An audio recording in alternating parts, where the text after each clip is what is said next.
Neste vídeo vou dar mais algumas dicas sobre o tratamento de valores numéricos. Neste caso será um vídeo mais ou menos rápido para finalizarmos esta interpretação e depois no próximo vídeo partirmos para a execução daquele projeto que eu referi no vídeo anterior, que é a criação de um user control, que nada mais, nada menos é do que uma text box com a capacidade de tratar corretamente números com casas decimais ou sem casas decimais.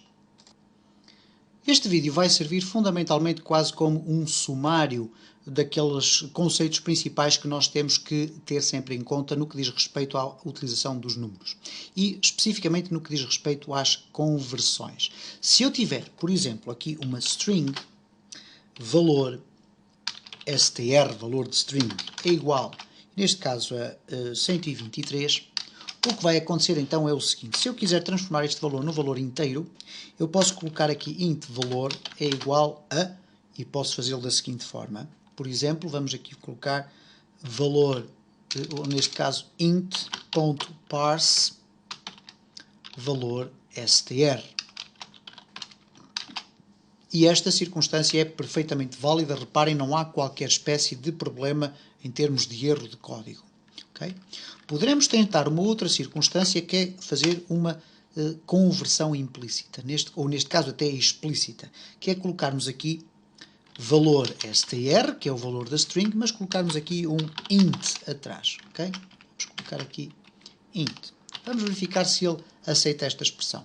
Não aceita, porque ele diz exatamente o quê? Diz isto: não pode converter type string to int, cast is redundant, portanto ele não deixa fazer esta operação. Mas nós temos ainda uma outra forma de fazer, que é utilizar o convert, e o convert podemos tirar partido desta possibilidade do convert.toInt, e depois temos 16, 32 e 64. Significa que o int 16 é o valor inteiro, ou short neste caso, depois temos aqui o inteiro e temos aqui o long, ok? Portanto, quando estamos a falar em 16, 32 e 64, estamos a falar no número de bits. Então temos 16 bits, 32 bits, ok? Ele diz aqui in 32 converts to a value to a specific object of 32-bit signed integer, ok?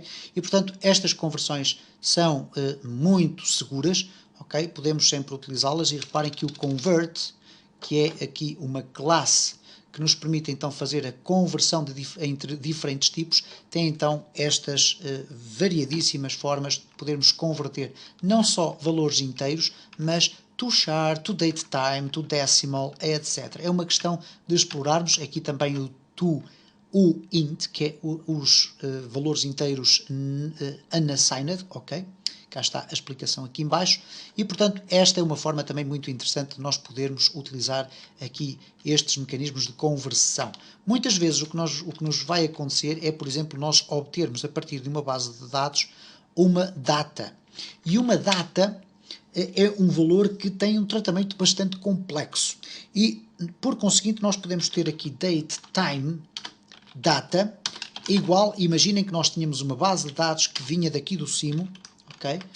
Portanto temos aqui a base de dados, tínhamos depois aqui a leitura para uma data table, e que continha a posteriori, tinha, por exemplo, uma célula chamada, por exemplo, data nascimento, ok?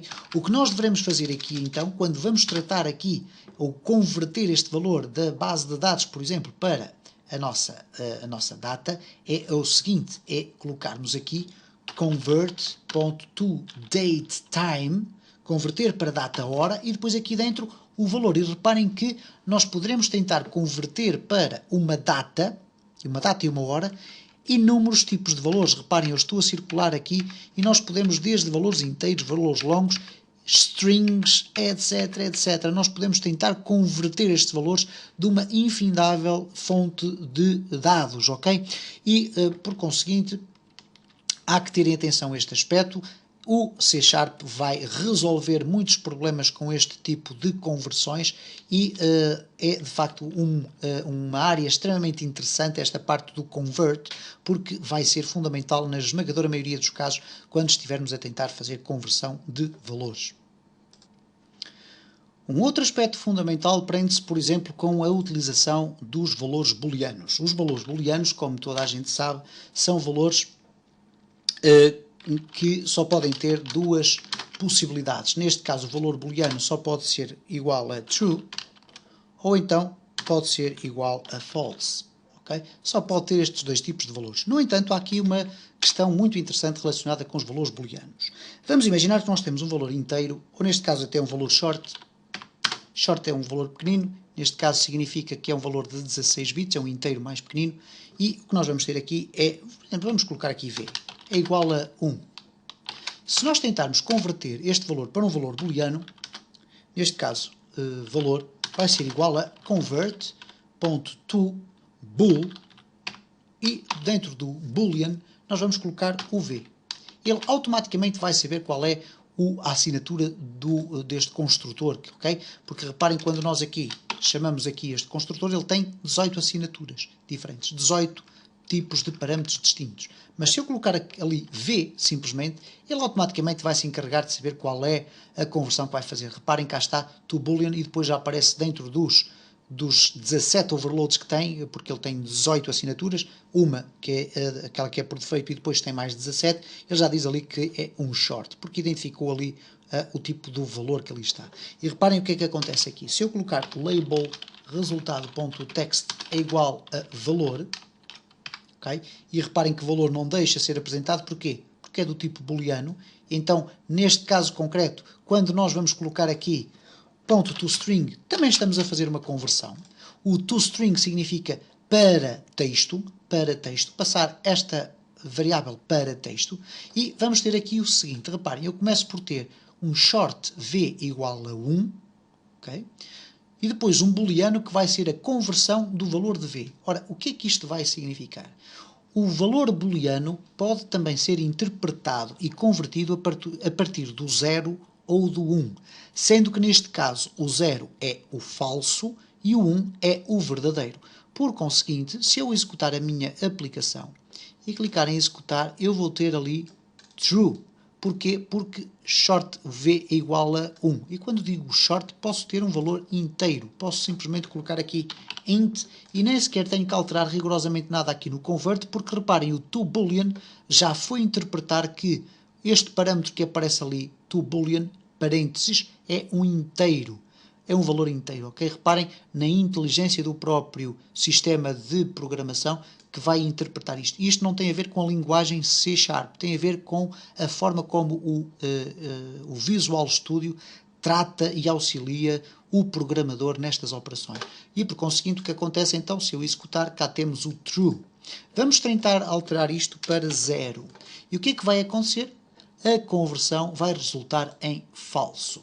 Muitas vezes o que acontece é que quando vamos a gravar dados num ficheiro ou dados, por exemplo, numa base de dados, nós poderemos utilizar valores 0 e 1 para gravar informações relacionadas com valores booleanos. Apenas teremos que nos preocupar, sempre que formos buscar esse valor, ir buscar esses valores e convertê-los de numéricos para booleanos. Desde que ele seja 0 ou 1, nós temos uma conversão exata. Mas vamos imaginar que nós temos aqui menos 10. O que é que irá resultar daqui? Reparem, true. Ok? Vamos colocar então aqui 10, que é um valor positivo. Vamos verificar o que é que acontece. True. Ora, por defeito, a conversão feita desta forma para booleano vai sempre interpretar qualquer número que não seja igual a 0, vai interpretá-lo como 1. Isto é, vai interpretá-lo sempre como verdadeiro. E se eu colocar aqui o 2, menos 1, 1, 1000, 10.000, 1 milhão, vai ser sempre interpretado como verdadeiro. Mas a partir do momento em que eu coloco 0, qualquer conversão deste valor inteiro para um valor booleano vai ser automaticamente para o falso. Okay? E esta é uma informação extremamente importante que pode ter alguma aplicação prática muito engraçada. Vamos imaginar que nós queremos gravar o resultado de 5 variáveis booleanas. Okay? Vamos imaginar que nós queremos ter um sistema que faria o seguinte. Eu vou colocar aqui por escrito.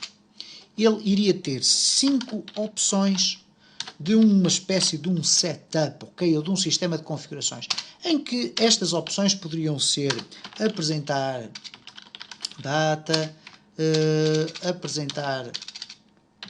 apresentar hora, apresentar data de nascimento, etc, etc. E nós íamos gravar estes valores todos num ficheiro. Ora, por questão de defeito, o que eventualmente iria ficar guardado dentro desse ficheiro seria qualquer coisa do género. Ok? Eu estou aqui a colocar comentários apenas para mostrar isto. Iria ficar qualquer coisa do género. True, ok, espera lá. True, false, false, true, etc. Quantas mais opções eu aqui tivesse, verdadeiras ou falsas, ele iria gravar desta forma sequencial dentro de um ficheiro de texto, por exemplo, com as configurações.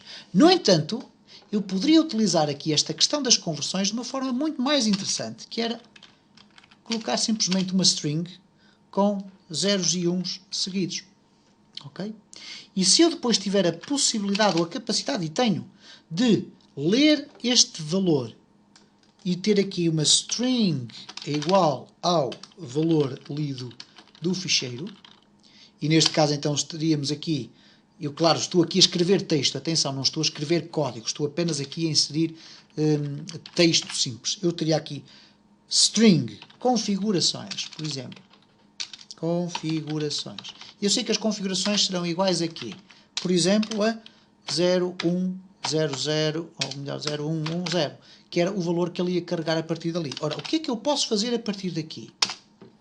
Eu posso ir buscar cada um daqueles valores, por exemplo, configurações, ou melhor, vamos colocar aqui boolean, opção 1 é igual a convert.toBoolean, toBoolean, o quê? Converter o quê?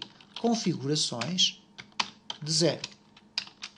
Isto é, converter para boolean o caractere 0 desta cadeia de strings. Ora, para isto vai converter para false. Se eu colocar aqui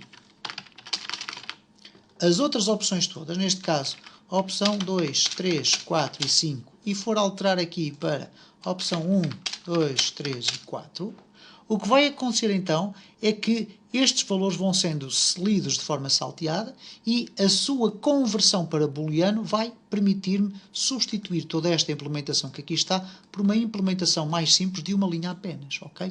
É aqui que entra a criatividade do programador, partindo do pressuposto que ele retira destas opções absolutamente simples todo o seu grande potencial. Inclusive é com a possibilidade de, no meio desta confusão de números, ele poder dissimular as configurações por forma a que elas não estejam tão explicitamente apresentadas naquele ficheiro. Porque qualquer ficheiro de texto, por exemplo, pode ser editado num editor de texto e ver o que é que lá está dentro e até alterar esses valores. Estes valores assim alterados, se estiverem misturados com um conjunto de outras informações, vão criar mais dificuldades para, eventualmente, a nossa aplicação ser alterada fora dela própria, ok?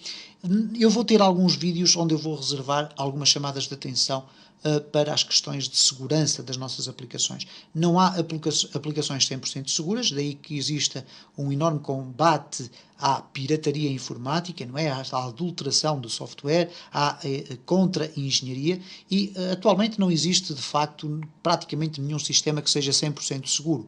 Mas existem sempre algumas pistas para procurar dificultar o nosso utilizador, ou neste caso o nosso utilizador, de facto, aldrabar, alterar o comportamento das nossas aplicações, alterando os dados dos seus ficheiros de configuração.